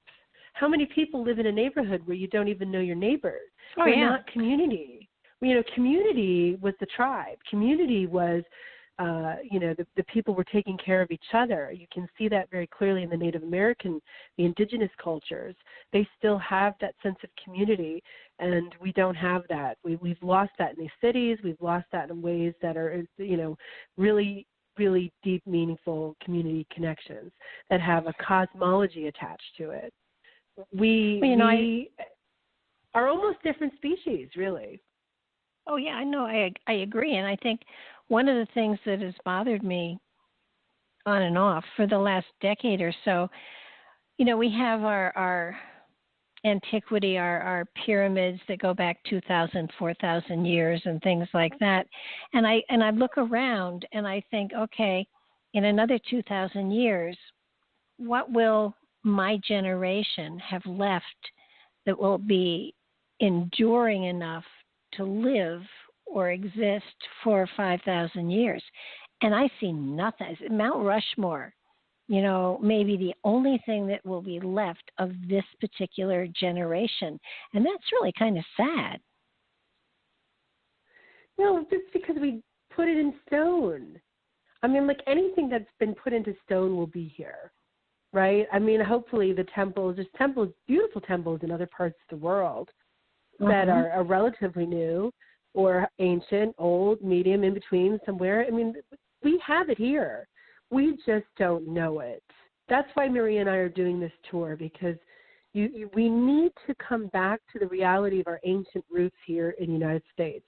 We need to stop pretending we're a young, toddler-like country who just runs around and beats up other countries, and we're the invaders and we're the bullies, and we go around with all the technology and wipe out everybody, right? Well, that's not really who we are. That's who we think we are.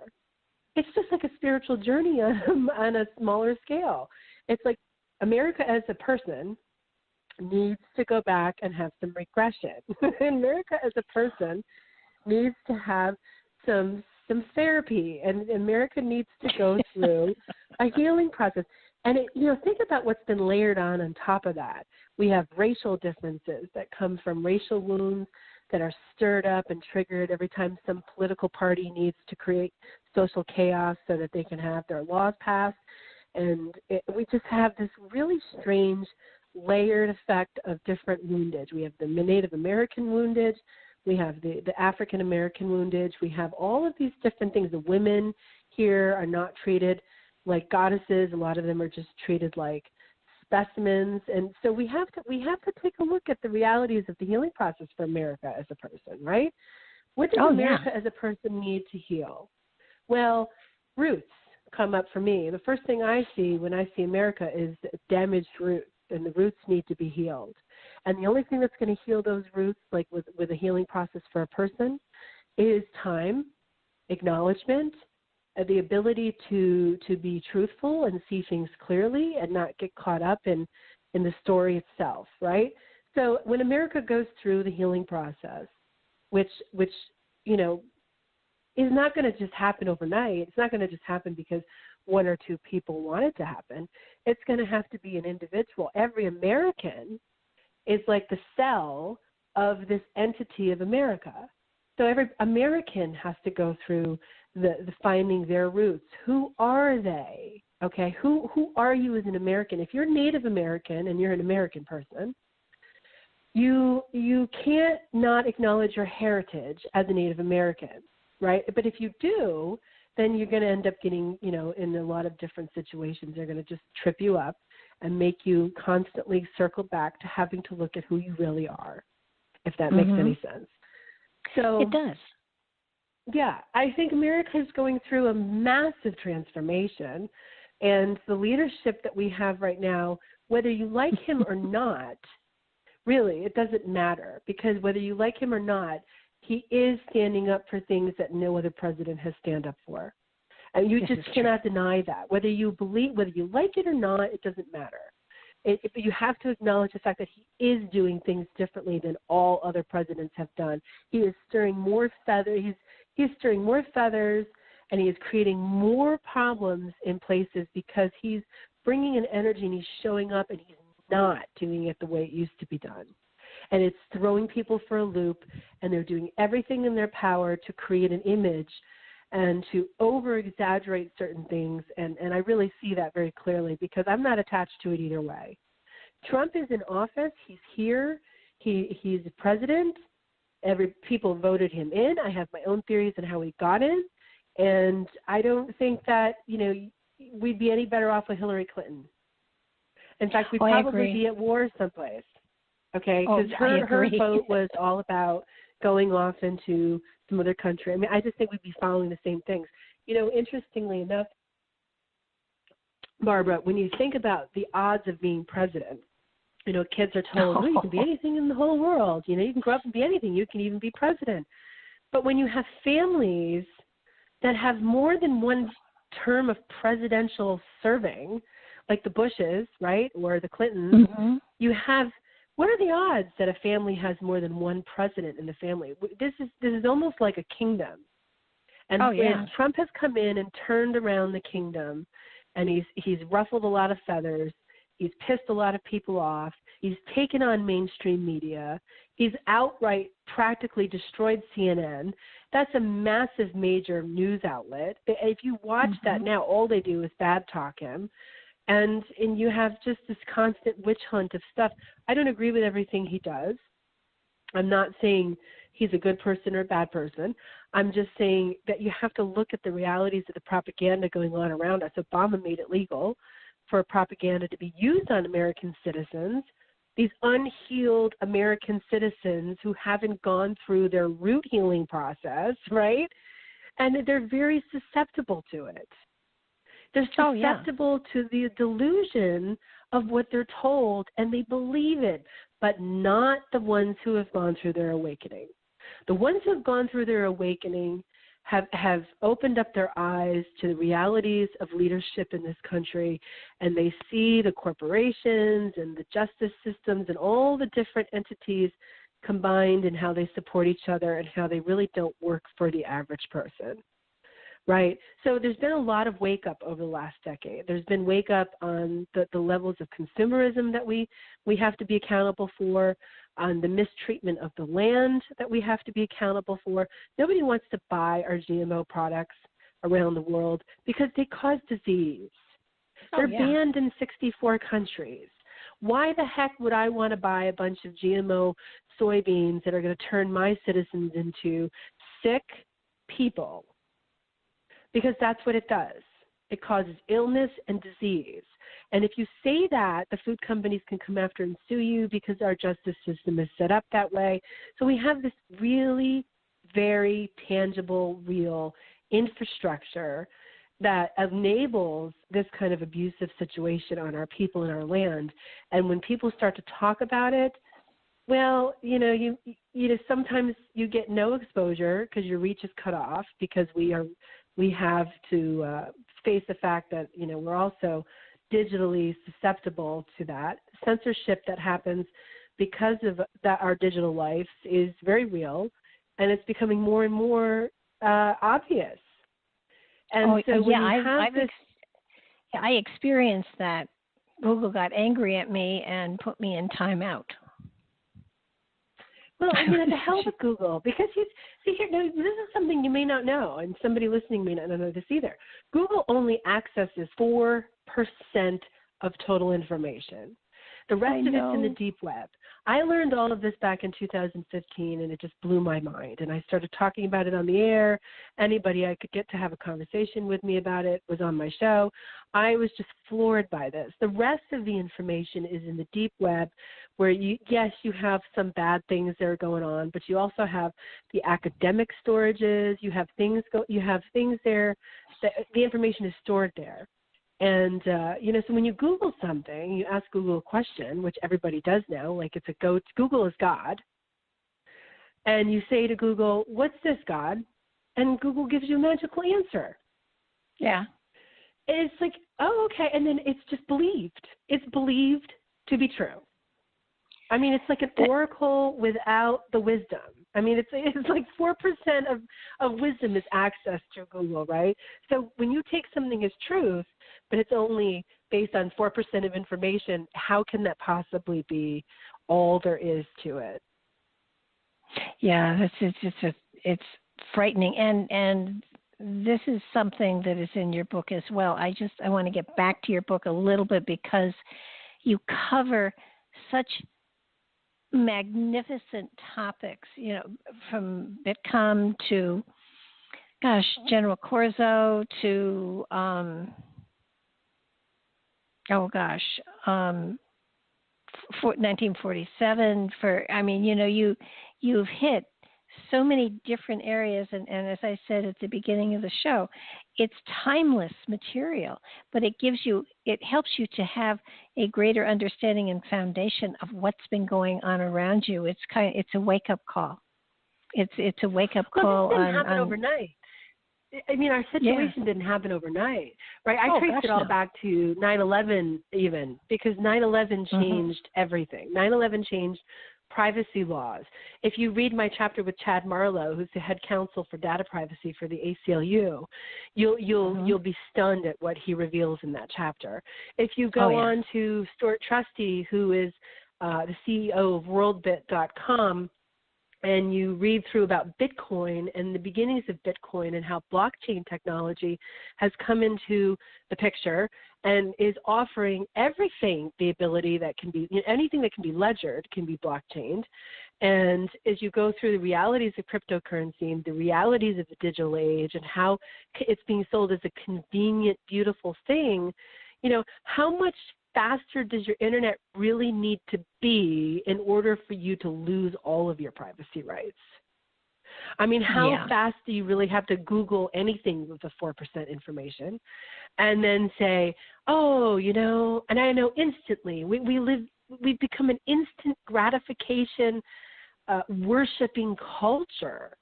So what does that do for human emotion? Well, I want love right now, right? You go on a date. You want to go on a first date with somebody. I want to be in love right now. Let's get married. They would run away. It's like the instant gratification thing really has gotten so out of control that people don't even like to wait a few seconds. I mean, I had some person at one of my book signings say to me, point blank, I don't read books anymore. Oh, and he was a young gentleman, it's just matter of fact. I don't read books anymore. Is there like a YouTube video I can watch on it? No. You have to read this. There's the whole point. I did the audio version. This Kindle version, you can download it. No, he didn't read. And this is what's happening.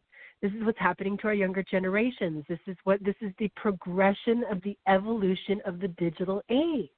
It's we are horrifying. watching people it's horrifying, but it's also fascinating. Because if you really look at it, and you look at it from a very, objective standpoint, you can see something brilliant that's happened. And the brilliancy of like the 5D technology and going into the new realms, the places we're really going, which you really have to worry about, is what are these new waves of technology, meaning like the 5D towers that are taking over the old towers that were bad enough to live underneath, right? Or next to. Now you have these gigantic towers going in by companies that are private corporations. So they don't have to get funding from the government. They don't have to do any of this stuff. They come in, they build this infrastructure that we're all dependent on now. How many jobs exist without an internet connection?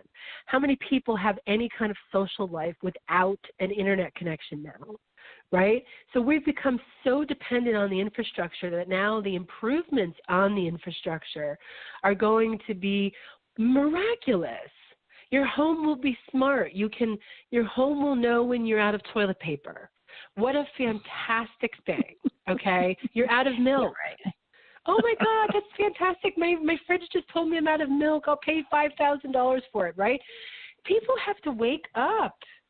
This is not about, you're out of toilet paper, you need to order groceries. I mean, how much of it is that versus surveillance or tracking or the dark side of that? The dark side of that is something we don't talk about. We just go rah, rah, rah because it's convenient and it's something that's sold to us as the modern trend.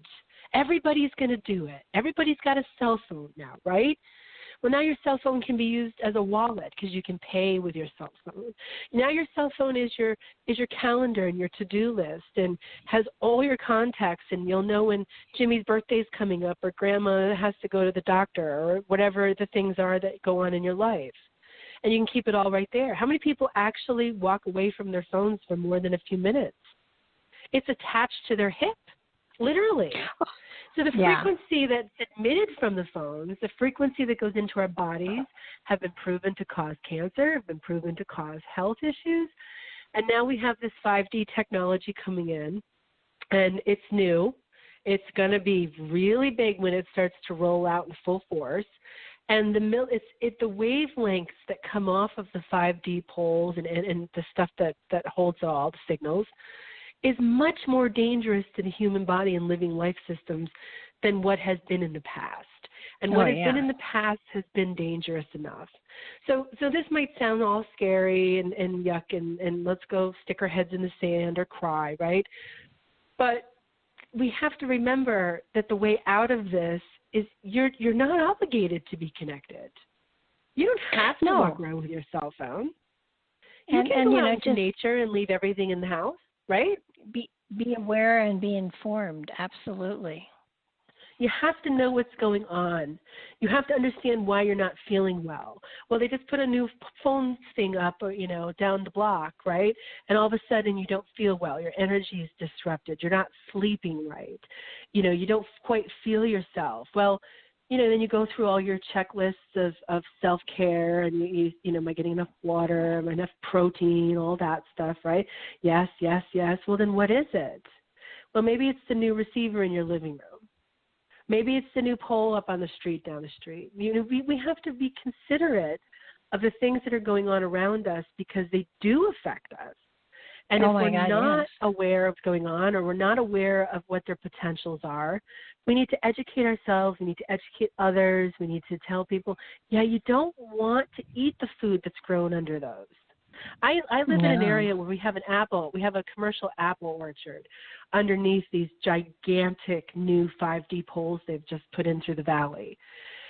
And every time I drive near these poles, I look at the people going in to pick these apples underneath these poles, and I think to myself, why would anybody in their right mind go in and eat that food that's grown under these huge poles of radiation? They don't know.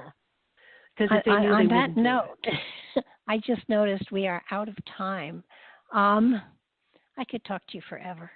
I refer everybody to your website. It's HillaryRaimo.com. The book is Hillary Raimo, the show transcripts.